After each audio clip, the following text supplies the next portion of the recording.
오늘도 주님의 말씀을 통해 하나님 나라를 누리는 복이 있기를 주님의 이름으로 축원합니다. 이 마가복음 11장 20절부터 14장 11절까지는 예수님께서 이제 예루살렘 성에 입성하신 날을 기준으로 셋째 날, 그러니까 고난 주간의 셋째 날에 해당하는 본문입니다. 굉장히 길죠. 11장 20절부터 14장 11절까지예요.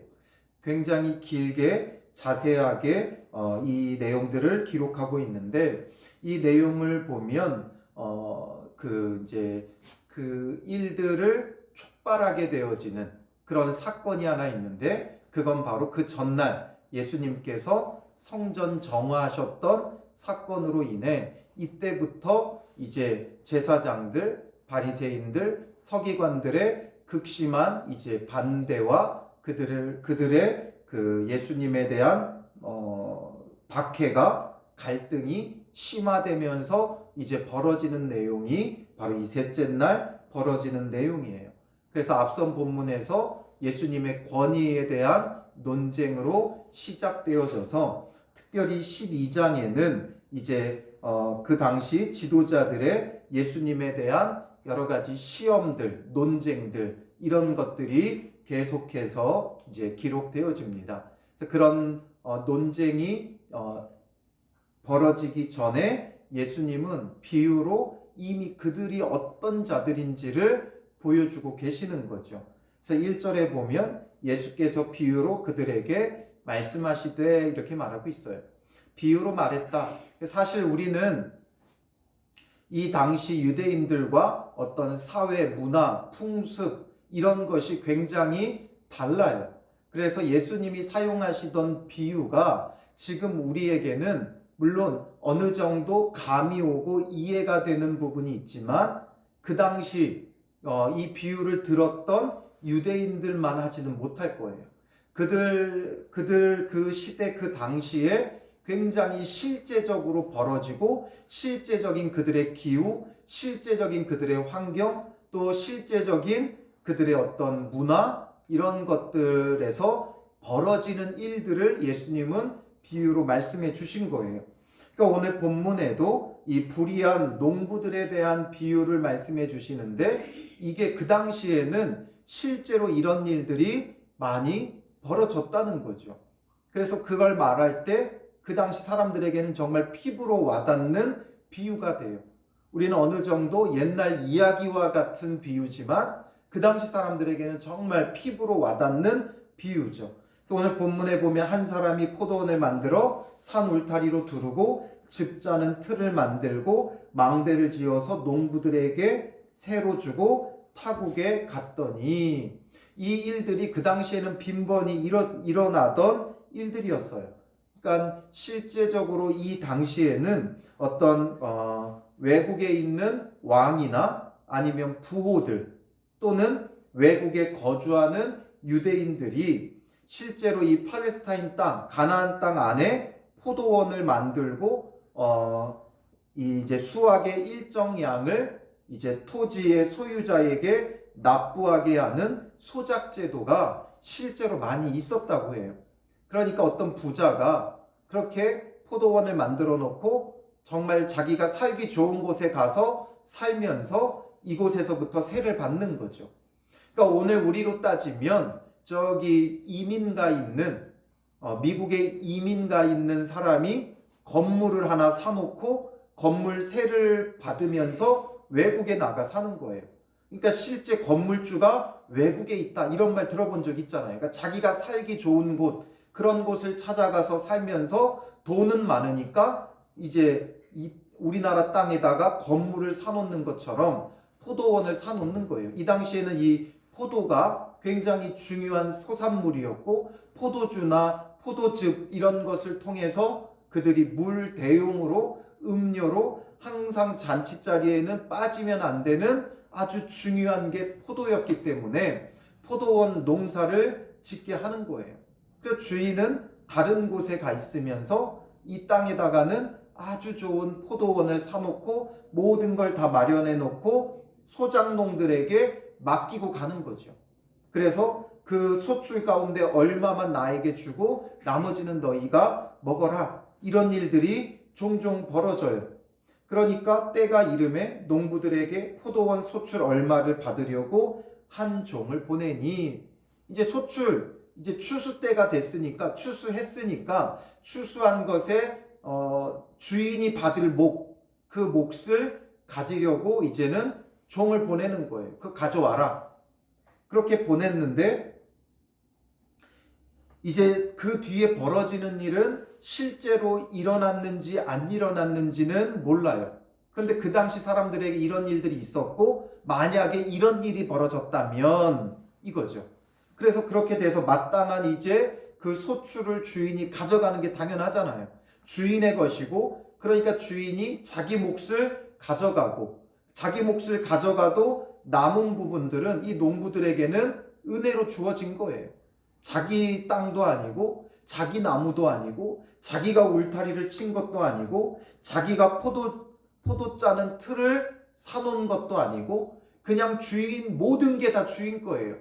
그 사람은 와서 어느 정도 가꾸면서 은혜를 입고 있는 거죠. 그러니까 주인에게 주는 게 아주 지극히 당연해요. 그런데 이 종들이 어떻게 해요? 이 농부들이 어떻게 해요? 종을 보내니까 3절에 그들이 종을 잡아 심히 때리고 거저 보내었거늘 그냥 보내버린다는 거예요.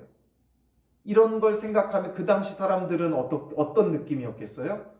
아니, 저런 불의한 자들이 있느냐? 어떻게 저렇게 악한 자들이 있을 수 있느냐? 당연히 주인의 것이고 주인에게 돌리는 게 마땅한데 어떻게 저렇게 악하게 주인이 보낸 종을 때려서 보낼 수 있느냐? 이럴 수 있겠죠. 그러니까 주인이 다시 다른 종을 또 보냈어요. 그래서 4절에 그들이 어떻게 해요? 그의 머리에 상처를 내고 능욕하였거늘. 이제는 그 정도가 더 심해지는 거죠. 머리에 상처를 냈다는 거예요. 머리에 상처를 낸다는 건 생사가 오락가락할 정도로 거의 죽도록 그 사람을 때렸다는 것이고 능욕했다는 거예요. 그러니까 또 다른 종을 보내니까 이제는 아예 어떻게 해요? 그를 죽이고 라고 말하고 있죠. 마침내는 이제 죽이기까지 하는 거예요. 처음에는 때리더니 그 다음에는 머리에 상처 내고 능욕하더니 이제는 죽여요. 그리고 그뿐만 아니라 그 외에 많은 종들도 더러는 때리고 더러는 죽인지라. 이 말을 하면 그 당시 이 비유를 듣던 사람들에게는 어떤 마음이 일어나겠습니까? 아니, 저런 쳐 죽일 농부들이 있느냐? 이런 거죠. 그 마음이 막 들끓었을 거예요. 어떻게 저렇게 불의한 자들이 있느냐? 저런 자들은 마땅히 죽어야 한다. 이렇게 생각을 했을 거예요. 그리고 이제 6절에 보면 이제 한 사람이 남았으니 곧 그가 사랑하는 아들이라. 그가 사랑하는 아들. 최후로 이를 보내면 이르되 내 아들은 존대하리라 말하죠. 이제 최후로 자기 아들을 보내고자 하는 거예요. 이 유대인들의 사상에는 아버지와 아들은 동일시하는 개념이 있어요. 그렇기 때문에 아버지나 아들이나 동일한 거예요. 그러니까 아들을 보낸다는 건 아버지가 가는 것과 진배 없는 거죠. 그러니까 아들을 보냈어요. 왜냐하면 자기가 가는 것과 같으니까 내 아들을 보내면 이만큼은 존대할 것이다 생각했던 거죠. 그런데 이 농부들이 얼마나 악했는지 이제는 7절에 그 농부들이 서로 말하되 이는 상속자니 자 죽이자. 그러면 그 유산이 우리의 것이 되리라 하고 이제는 주인의 것을 아예 자기들의 것을 만들려고 하고 있는 거예요. 주인의 것을 아주 이제는 자기들 것으로 만들려고 이에 잡아 죽여 포도원 밖에 내던졌느니라. 이렇게 예수님께서 비유의 이야기를 하니까 듣던 사람들이 막 웅성웅성 됐을 거예요. 야, 저런 쳐 죽일 놈들이 있느냐? 어떻게 저렇게 불의한 자들이 있는가? 막 웅성웅성 됐을 거예요. 우리가 만약에 뉴스를 보면서 어떤 불의한 자들, 악한 자들에 대한 어떤 뉴스가 나오게 되면 다들 말하게 되잖아요. 아, 저런 놈들은 정말 쳐 죽여야 된다. 우리가 얼마 전에도 뭐 조두순이나 뭐 이런 사람들 이제 추록한다 그럴 때 사람들이 왜 저런 사람을 풀어주느냐, 죽어 마땅하다 막 이러고 막, 그래서 그 추록하는 장면을 막 사람들이 우르르 몰려가서 막 이것저것 던지고 욕하고, 그 사람 집 앞에서도 막 그냥 웅성웅성 대면서 밤새 막 유튜브로 생중계하고, 또 누군가는 죽이겠다고 막 달려들고 막 이런 것처럼 막 사람들이 웅성웅성대고 난리가 났을 거예요. 어떻게 저런 자가 있느냐. 그런 자가 우리 민족이라는 것 자체가 이제 수치스러울 정도의 이 유대인들의 감정이 드는 그런 비유가 되는 거예요. 우리는 그냥 하나의 이야기처럼 들리지만 이 당시 이 비유를 듣는 사람들의 입장에서는 어떻게 보면 그런 자는 돌로 쳐 죽여야 된다 막 사람들이 외쳤을지도 몰라요. 정말 그런 자가 있느냐? 누구이냐? 도대체 누가 그런 짓을 했느냐? 막 사람들이 웅성웅성하고 막 소리치고 막 이 정도까지 어쩌면 분위기가 되어졌을지도 몰라요. 우리에게는 실제로 벌어지는 일들이 아니지만 그 당시 그들에게는 실제로 벌어지는 일들이었기 때문에 막 웅성웅성대면서 난리가 났을 거예요. 그러면서 예수님은 뭐라 그래요? 포도원 주인이 어떻게 하겠느냐? 그래, 너희들 말처럼 포도원 주인이 어떻게 하겠느냐? 그들을 그냥 내버려 두고 그 땅 가지라고 하겠느냐? 이거죠. 와서 그 농부들을 진멸하고 포도원을 다른 사람들에게 주리라 말하죠. 와서 그들을 진멸할 뿐만 아니라 이제는 그 포도원을 다른 사람에게 준다, 이 말씀을 하시는 거예요. 우리가 이제 이 비유를 들으면서 어느 정도 우리가 이 비유에 대한 말씀을 신앙생활하며 여러 차례 들었기 때문에 어떤 비유인지를 알죠.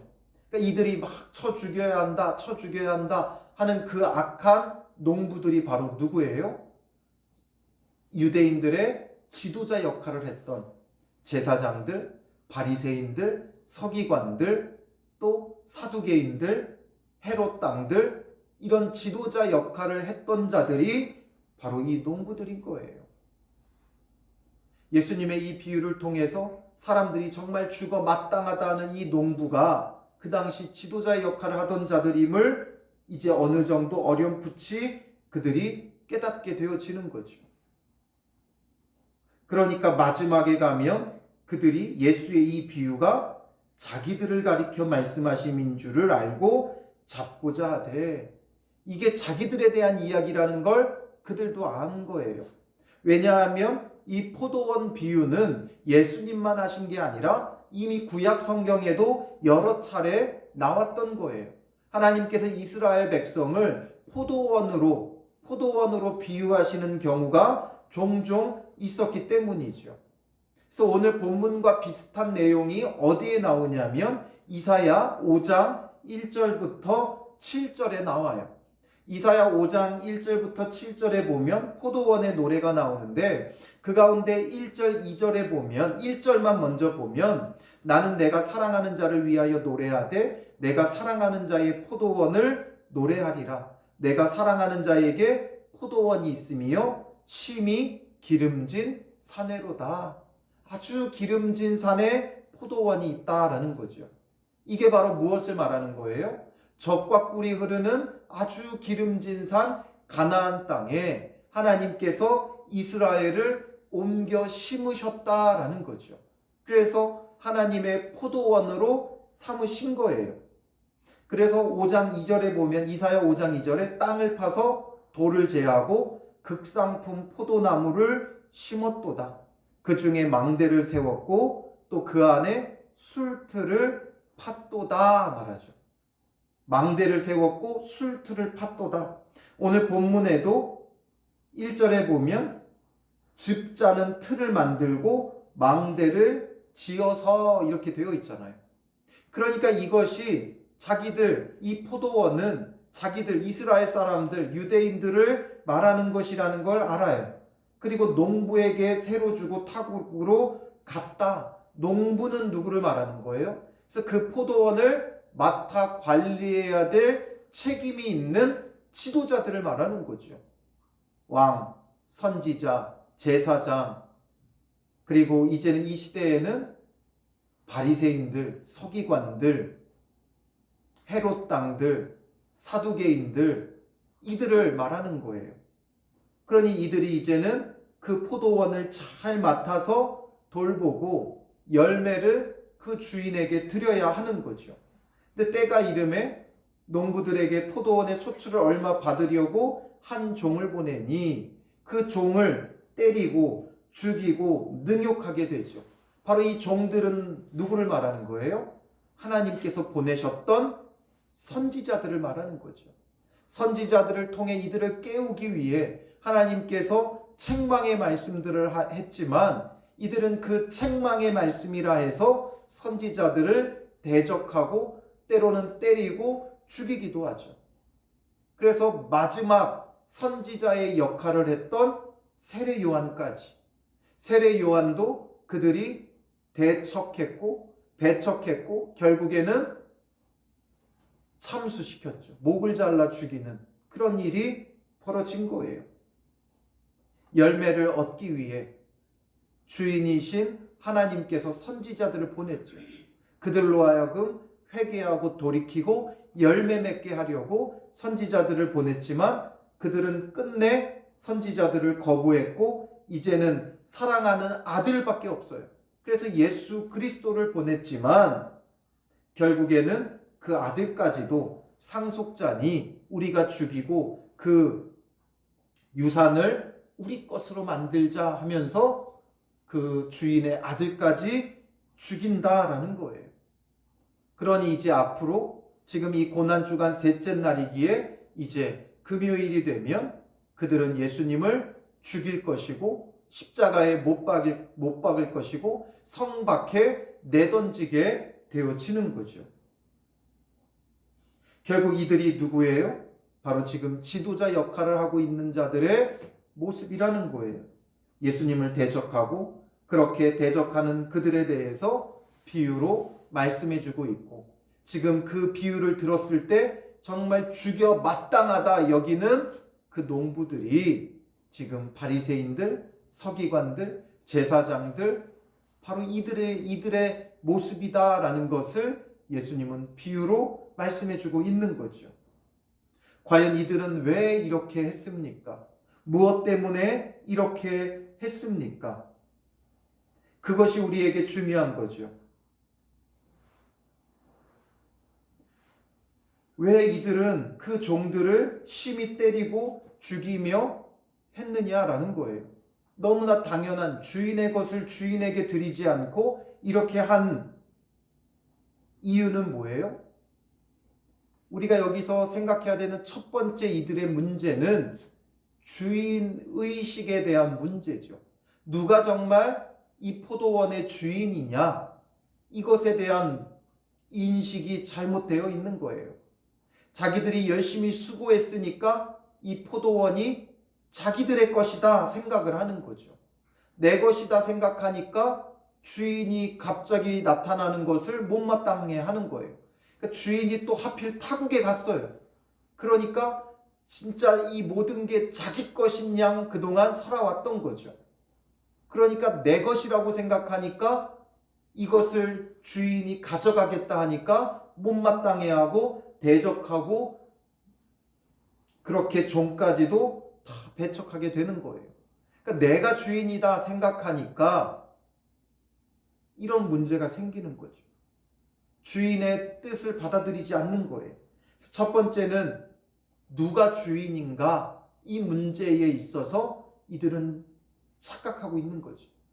오늘 우리도 우리의 삶의 주인이 누구신가 이것이 분명하지 않으면 마치 내 것인 양 살아가면서 결국 예수님을 대적하고 예수님을 죽이는 자가 되는 거예요. 내가 주인인 것처럼 살아가게 되는 거죠. 내 것이라고 생각하고 예수님을 배척하는 자, 하나님이 보내신 종들의 그 책망을 듣지 않는 자가 되는 거예요. 그러니까 결국에는 예수님을 못 박는 자는 다른 자가 아니라 내가 주인이라고 생각하는 자들이에요. 그리고 두 번째 문제는 뭐예요? 자기들의 그 사명이 무엇인지를 모르는 거죠. 자기들의 사명은 이 포도원을 잘 돌봐서 주인에게 드리는 거예요. 그리고 자기들은 주인이 주시는 은혜로 사는 거죠. 무엇이 나의 사명인지를 모르는 거예요.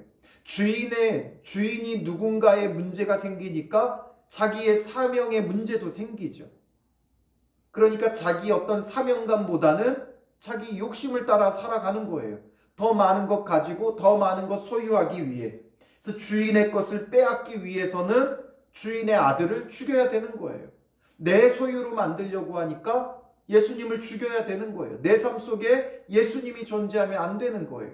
내 것으로 만들려고 하니까 안 되는 거예요. 그러니 자기 안에 무슨 사명이 있고 내가 무엇을 해야 되는지를 모르는 거죠. 그러니까 그저 욕심과 정욕을 채우는 데만 혈안이 되는 거예요. 이들의 사명은 뭐예요? 새로 받았다는 게 그들의 사명이에요. 소출 얼마를 주인에게 드려야 된다는 것이 그들의 사명이죠. 주인의 것을 주인께 드려야 되는 게 그들의 사명이에요.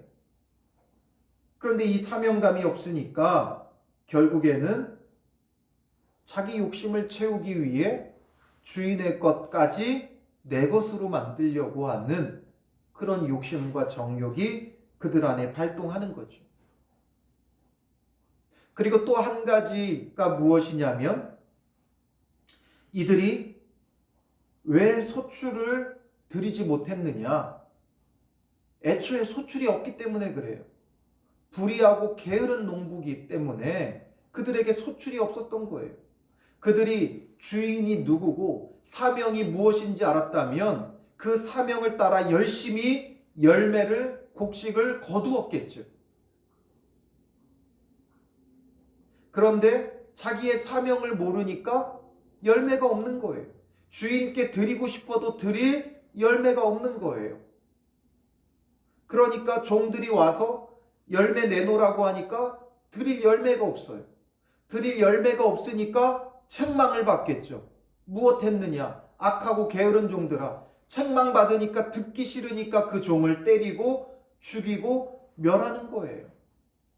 그래서 앞서서 예수님께서 무화과 나무 비유를 주셨잖아요. 잎만 무성한 무화과 나무, 열매가 없는 무화과 나무. 이 당시 이 농부의 역할을 했던 그들에게는 열매가 없었던 거예요. 주인께 드릴 열매가 없는 거예요. 주인의식이 잘못되어 있고 자기의 사명이 무엇인지를 모르니까 열매가 없어요. 열매가 없으니까 주께 드릴 열매가 없으니까 주님이 보내신 그 종들을 때릴 수밖에 없는 거예요. 싫다고 거부할 수밖에 없는 거예요. 열매가 없으니까 예수님을 거부할 수밖에 없는 거예요. 그리고 마침내는 결국에는 죽이는 일을 할 수밖에 없는 거죠. 열매가 없기 때문에 그래요. 이사야 5장에도 마찬가지예요. 이사야 5장 2절에 보면 좋은 포도 맺기를 바랐더니 들포도를 맺었도다. 좋은 포도 맺기를 하나님은 원하셨지만 그들은 들포도를 맺었어요. 먹을 수 없는 들포도. 그냥 자연에나 있을 법한 시고 맛없는 들포도밖에 맺지 못했어요. 그러니까 당연히 주인께 드릴 열매가 없죠.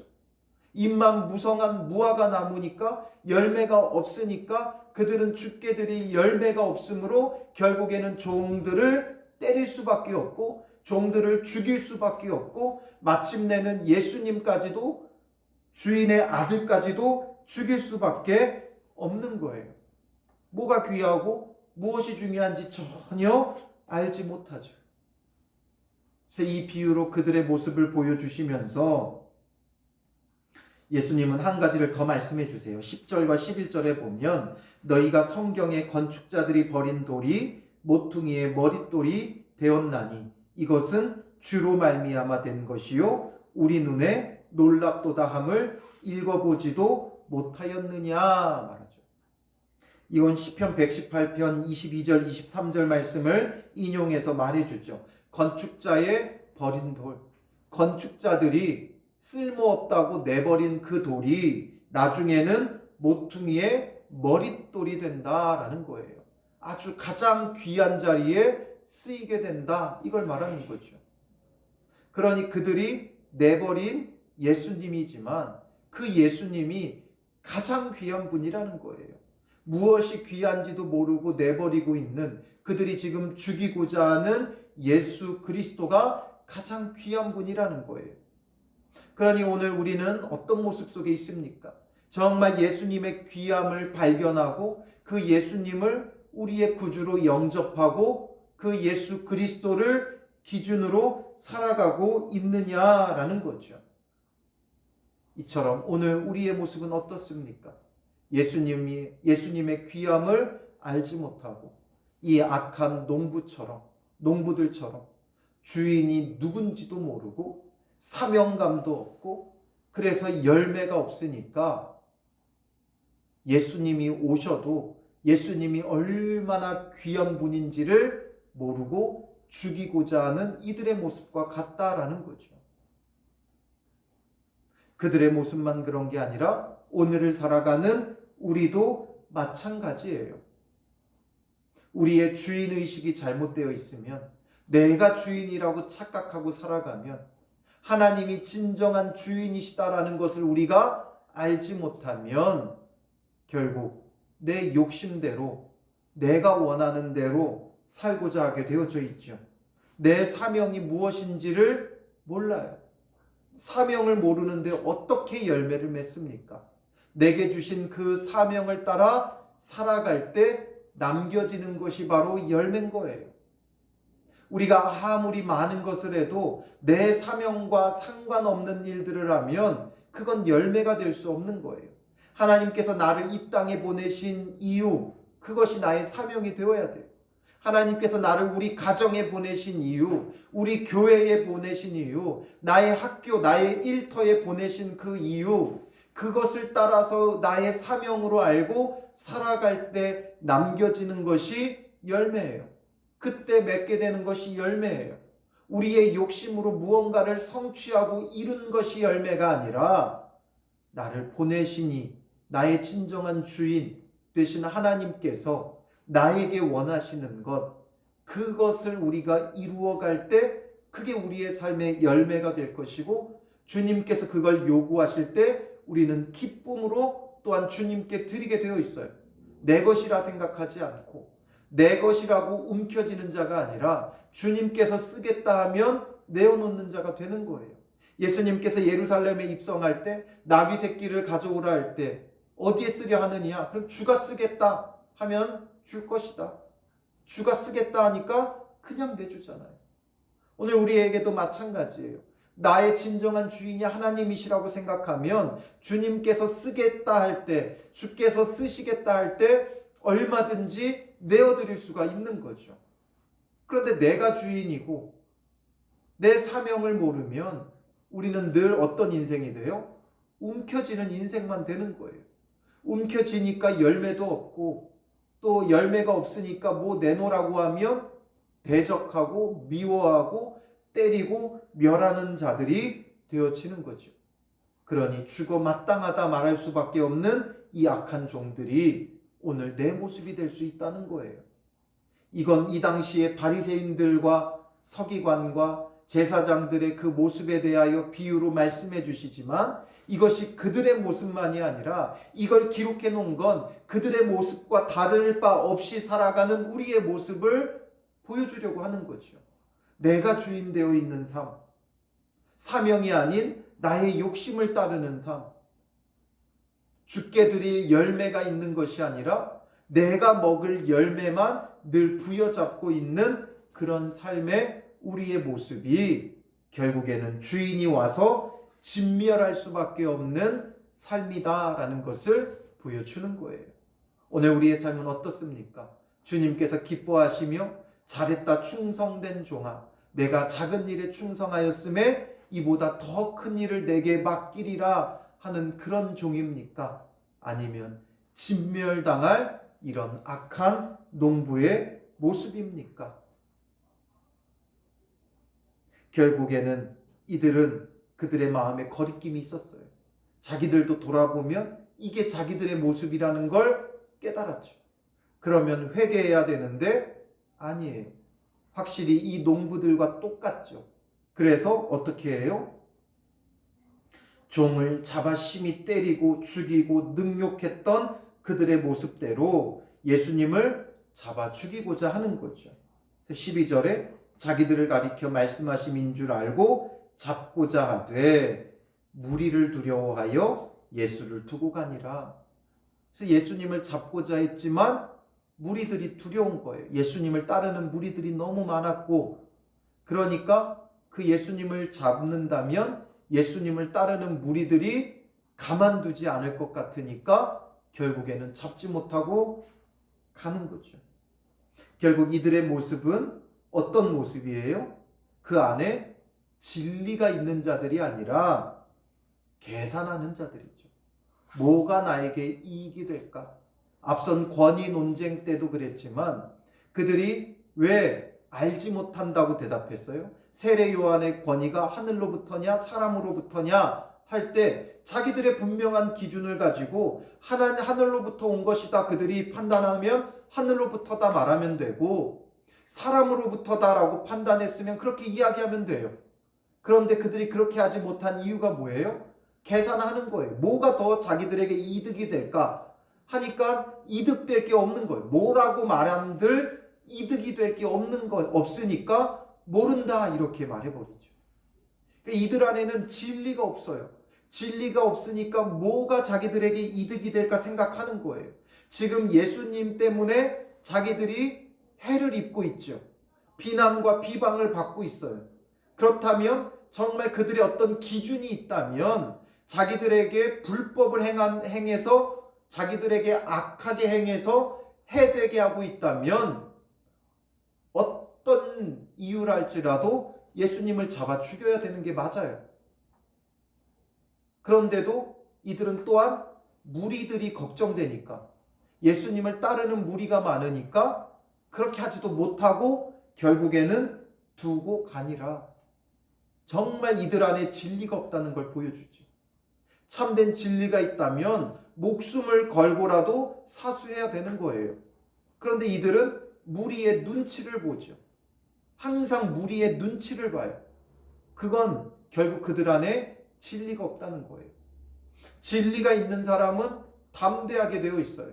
그 진리를 따라 굽힐 필요가 없죠. 이 진리가 있으니까, 정확한 진리가 있으니까 그 진리를 따라 말하고 행동하게 되어 있어요.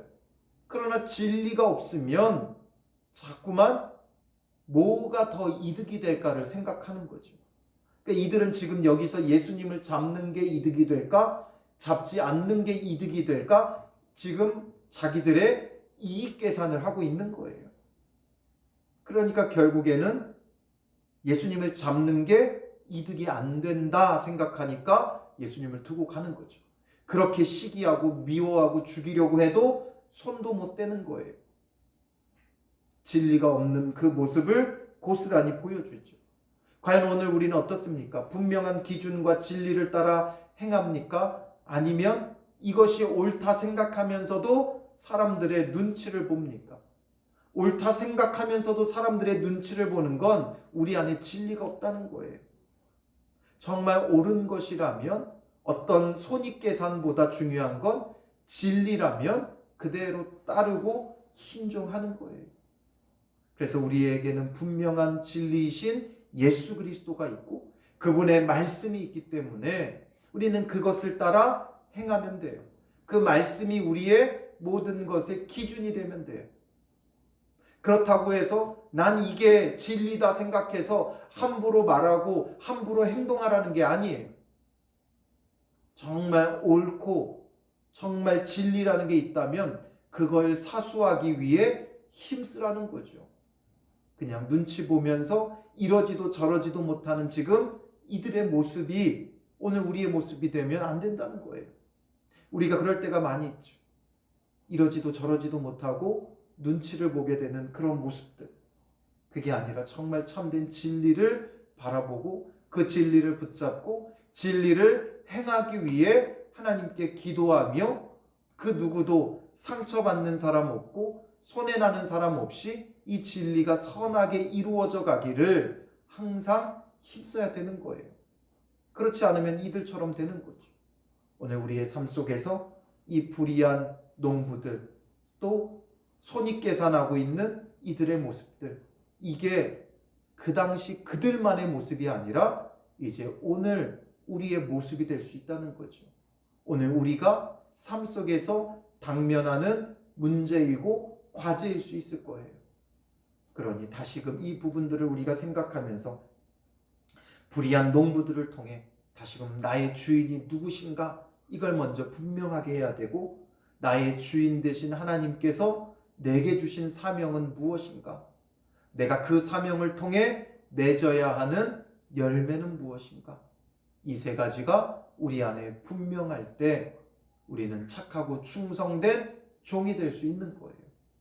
그리고 삶 속에서 우리가 진리가 아니라 손익을 계산하고 있는 우리의 모습이 무엇인가, 이러지도 저러지도 못하고 있는 우리의 그 모습들, 그걸 또한 돌이키며 정말 진리를 행하는 믿음의 사람이 되도록 항상 주님 앞에 기도하고 주의 도우심을 구하고 주님이 주신 지혜로 참된 진리를 말하고 행하는 자가 되도록, 지혜롭게, 불의하게가 아니라 손익을 따라서가 아니라 우리는 지혜롭게 참된 진리를 말하고 행할 수 있는 믿음의 사람이 되기를 늘 결단하며 나아가야 하는 것이죠. 그래서 오늘 이 말씀을 생각하면서 우리의 삶 속에서 정말 참된 종이 될 수 있도록, 청지기가 될 수 있도록, 또한 하나님 안에서 진리를 행하는 자가 되기를 힘써 나가는 믿음의 사람들 되시기를 주님의 이름으로 축원합니다. 기도하겠습니다. 살아계신 아버지 하나님, 우리가 주께 드릴 열매가 없기에 여러 가지 것으로 주님의 말씀을 외면하고 없애고자 하고 죽이고자 하는 불의한 농부들은 아닌지 우리의 모습을 보게 됩니다.